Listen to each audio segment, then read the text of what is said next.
Vite, allons à Graceland maintenant. Oui, on a découvert en 99 pour son premier long métrage Virgin Suicides, et donc c'est Sofia Coppola, la fille du Francis Ford, et là nous propose son 9e film. Moi j'avoue que depuis 2003 Lost in Translation avec Bill Murray, j'avais rien vu. Puis en 2006 il y avait eu Marie-Antoinette. Là il s'agit de Priscilla, film de type biopic.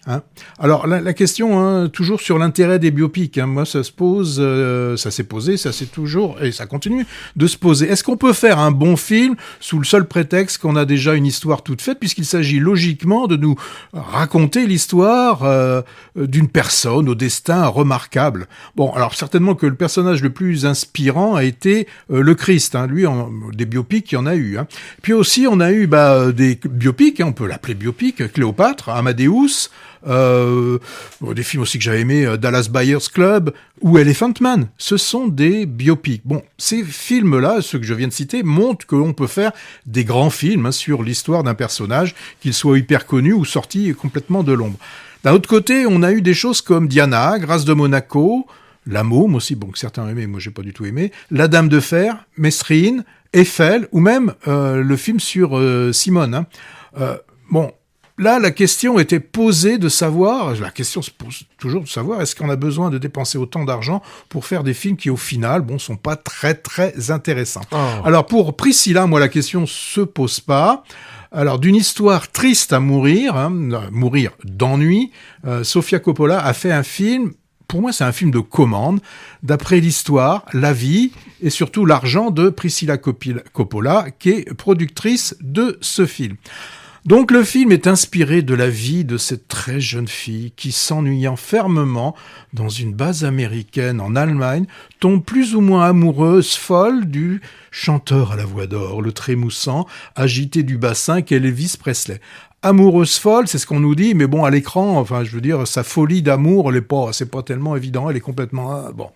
Alors après cette partie allemande, quasiment tourné qu'en intérieur, dans des intérieurs sombres. Alors, ce qui est un peu dommage, parce qu'on pense qu'ils ont dû faire des efforts de déco, etc., mais c'est dans le noir. C'est fait exprès, la sombritude. Oui, mais dans ce cas-là, c'est pas la peine de faire... Non, attends, non. Non, je reviendrai. Ouais, tu reviendras là-dessus, ouais. Alors, on passe très vite sur un voyage en première classe, et là, c'est l'arrivée à Graceland, Memphis, Tennessee. Une demeure un peu comme celle d'Autant n'emporte le vent, mais là, avec une déco qu'on peut dire très chargée, mais c'est la déco choisie par l'Elvis. Et là, à nouveau, c'est l'ennui pour cette Priscilla, délaissée par son mari. Elle s'ennuie. Elle prend les médicaments que lui donne son Elvis Presley. Et tout ça, ça dure 2 heures. Voilà.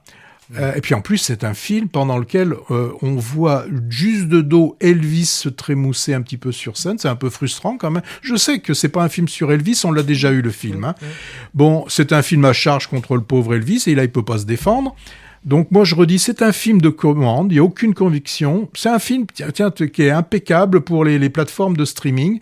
Donc, je reconnais que Sofia a bien rendu l'ennui de l'héroïne. On s'ennuie autant qu'elle. Bon, tu déroges au cahier des charges de Movies en fustigeant un film que tu n'as pas aimé. Je vois qu'on ne résiste pas au plaisir de faire son char en sol. Je te trouve bien sévère avec Sofia Coppola. Du coup, je vais apporter un contrepoint. C'est simplement parce que c'est Sofia Coppola que tu vas dire des choses... Non. Cette réalisatrice, elle s'intéresse depuis le début à faire le portrait de jeunes filles plutôt glamour, mal à l'aise dans leur prison dorée. C'est un peu son fond de commerce, avec peut-être un parfum d'autobiographique, puisqu'elle vient aussi d'une famille dorée. C'était le cas, tu l'as dit, de Virgin Suicide, puis de Marie-Antoinette également, des jeunes femmes privilégiées mais solitaires et malmenées par la société des hommes. En somme, là c'est la même chose. Son film est le contrepoint du flamboyant biopic d'Elvis, en effet, de Baz Luhrmann, sorti il n'y a pas longtemps, mais là on épouse le point de vue de Madame Presley. Comme tu l'as dit, le film est tiré de ses mémoires et produit par elle-même, donc on y voit l'envers du décor avec cette Priscilla Beaulieu, adolescente chastement courtisée par l'idole, puis poupée d'apparat s'ennuyant à Graceland. Graceland, la propriété du King assiégée par les fans. Pas facile au cinéma de rendre compte de l'ennui, sans ennuyer le spectateur. Et je trouve que moi, elle est réussie assez bien, entre autres par la mise en scène, justement. Peu de luminosité, tu l'as dit, cadrage serré du personnage dans des décors et des costumes luxueux, mais sans âme. Et l'attitude indifférente ou au mieux paternaliste d'Elvis et de son entourage familial et professionnel envers elle est très bien suggérée aussi. Le tout dans un style très épuré, presque clinique. Elle, quand je dis elle, c'est Sofia Coppola, metteuse en scène, elle a réussi à me donner de l'empathie pour ce personnage dont à la base, je me moque comme de l'an 40. Et les deux interprètes principaux sont très bons, tu peux pas le nier, Patrick. Elle, Kylie Spiney, petit bout de femme de 1m52, très crédible en Lolita Triste, récompensée de la coupe Volpi à Venise, c'est le prix d'interprétation. L'acteur Jacob Elordi nous fait un Elvis, moi je trouve intéressant, charmeur et abuseur en même temps, très tôt sur l'emprise médicamenteuse. Et ce qui m'a étonné pour un supposé serial lover, son image était cornée, car il le campe plutôt asexué, ou disons asexuel, du moins dans sa relation avec Priscilla. Le film s'arrête au divorce du couple, 13 ans après leur première rencontre, et heureusement car après cette dame s'est fait prosélyte de l'église de Scientologie, ce qui est moins sympathique. Bon bref, Priscilla, c'est pas le genre de biopic que j'irai revoir, mais je l'ai vu avec curiosité et plaisir.